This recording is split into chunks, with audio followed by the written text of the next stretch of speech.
vous êtes là. Vous êtes enfin là. Eh oui, car il est grand temps de mettre un peu de folie dans tout cela, non? D'ouvrir quelques portes. Oh, je ne parle pas de ces portes avec des poignées de métal ou de bois.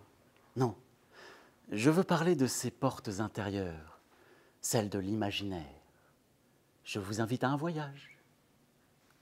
Venez. Êtes-vous prêts? Installez-vous confortablement.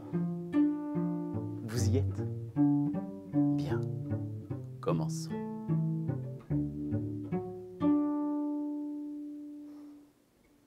C'est la folie qui, ce jour-là, décide d'inviter tous ses amis à prendre le thé. Imaginez, une jolie table, richement décorée, garnie de sucreries, de bonbons, de pâtisseries et de boissons fumantes. Lorsque tous les invités ont tout mangé et tout bu, Folie propose. Et si l'on jouait à cache-cache? Cache-cache? Cache-cache? Mais qu'est-ce que c'est? Demande la curiosité. Folie explique. C'est très simple. Je compte jusqu'à 100. Vous allez vous cacher. Et lorsque j'arrive à 100, je commence à vous chercher. Et le dernier que j'ai trouvé a gagné. Tous acceptent de jouer, sauf la peur et la paresse. Et Folie commence à compter. 1, 2, 3, 4. La curiosité choisit de se cacher tout en haut d'un arbre touffu. Quant à la gloire, elle se cache derrière un gros rocher, suivie de près de l'envie qui se dissimule juste derrière elle. La joie, quant à elle, est tellement contente de participer à ce jeu qu'elle ne cherche même pas à se cacher. Elle est là, batifolant au milieu du jardin. Le doute, lui, est à califourchon sur une barrière et ne sait quel côté choisir pour mieux se cacher. Quant au désespoir, il a les larmes aux yeux, car il entend déjà Folie arriver à 98, 99, 100. Je commence à vous chercher. C'est tout d'abord la curiosité qui se fait trouver la première, car elle n'a pas résisté à l'envie de savoir qui allait être trouvé en premier. Puis Folie trouve la gloire, suivie de l'envie, et le doute qui n'avait toujours pas réussi à se décider quel était le meilleur côté pour se cacher. Puis Folie trouve la joie en train de consoler le désespoir. Folie demande « Mais où est l'amour ?» Personne n'a vu l'amour. Alors Folie continue de chercher, dans les moindres recoins du jardin, puis un peu plus loin, et finit par chercher dans tout le village.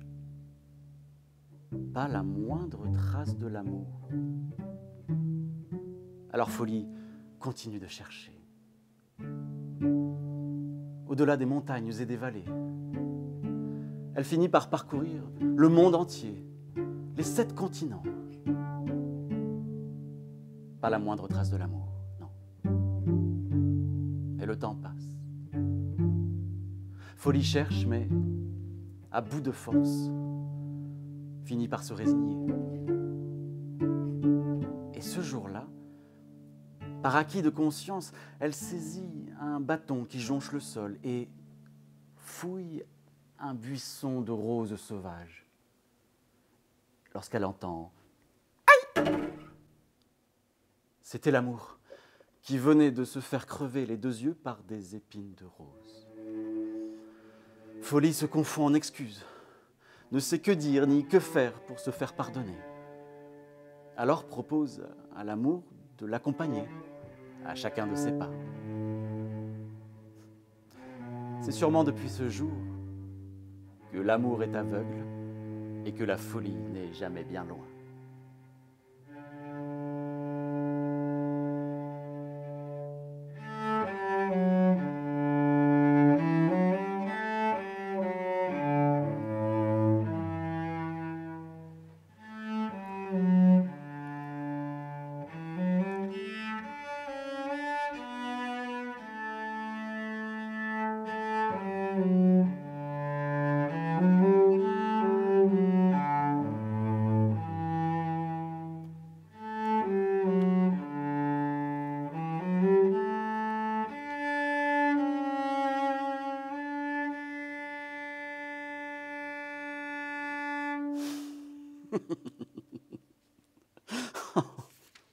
mais, mais quel rêveur cet auteur. Je vous le conseille. En parlant de rêveur, voici une histoire qui nous vient de loin, mais qui nous a été rapportée de près par Monsieur Henri Gougaud. Il était une fois un homme qui, en rentrant chez lui, comme à l'habitude, une fois son dîner pris, eh bien, se couche dans son lit. Et il ferme les yeux. Le lendemain matin, l'homme se réveille, empli d'émotions, telles que les larmes coulent le long de ses joues. Pour la simple et bonne raison qu'il se voit offrir un rêve si beau qu'il n'a qu'une seule idée en tête. Raconter cette histoire merveilleuse à qui veut bien l'entendre. Il ne peut pas la garder pour lui tout seul, non. Alors, il sort de chez lui et se précipite sur la place du marché, s'assoit sur le rebord de la fontaine et raconte son rêve à qui veut bien l'entendre. Bon, au début, il n'y a pas grand monde qui l'écoute. Juste un chien ou deux, quelques passants qui prêtent l'oreille de manière distraite. Et l'homme rentre chez lui, heureux. Et le soir venu, il se recouche dans son lit et ferme les yeux. Aux premières lueurs du jour, l'homme est heureux.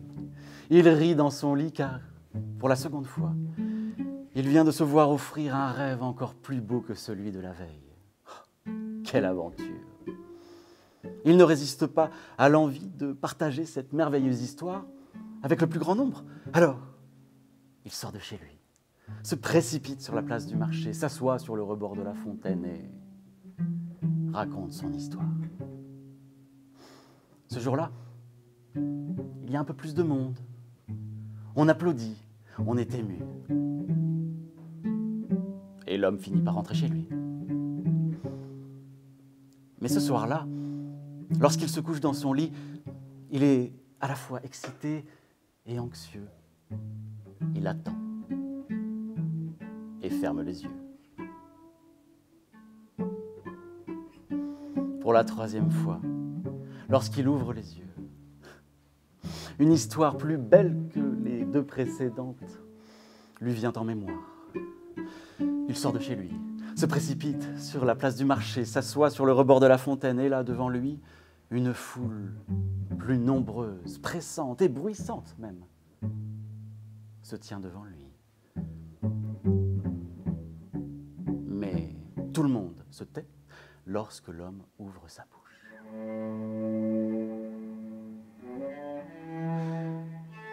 Son rêve invite au voyage, invite à toucher ce qu'il y a de plus beau au plus profond des âmes. On applaudit, on est ému et on rentre chez soi. Et les jours se succèdent ainsi. Inlassablement, l'homme revient jour après jour raconter ses merveilleuses histoires. On vient de loin pour l'écouter. Et le temps passe.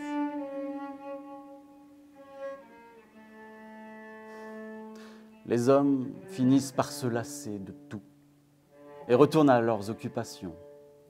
Dès lors, l'homme qui raconte ses rêves, on le connaît bien dans le village. C'est celui qui parle tout seul.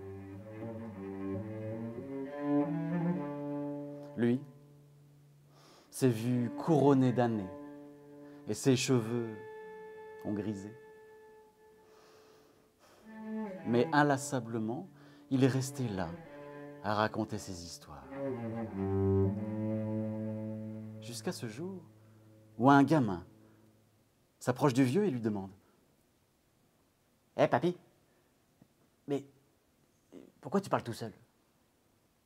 Le vieux lui répond « Eh bien, je raconte mes rêves. » « D'accord, mais pourquoi tu continues, puisque il n'y a personne qui t'écoute. Le vieux pose ses yeux sans âge sur le gamin et lui dit « Mais tu vois, il y a de cela longtemps, j'ai eu envie de raconter mes rêves à tout le monde, en me disant que peut-être, avec, je changerais le monde. » « Mais papy, dit le gamin, tu vois bien que depuis le temps, il n'y a rien qu'à changer, et puis, il n'y a personne qui t'écoute. Alors, pourquoi tu continues ?» Le vieux réfléchit, et tendrement regarde le gamin pour lui dire « T'as raison, j'ai peut-être pas changé le monde avec mes histoires, mais si je continue, c'est pour que le monde, lui, ne me change pas. »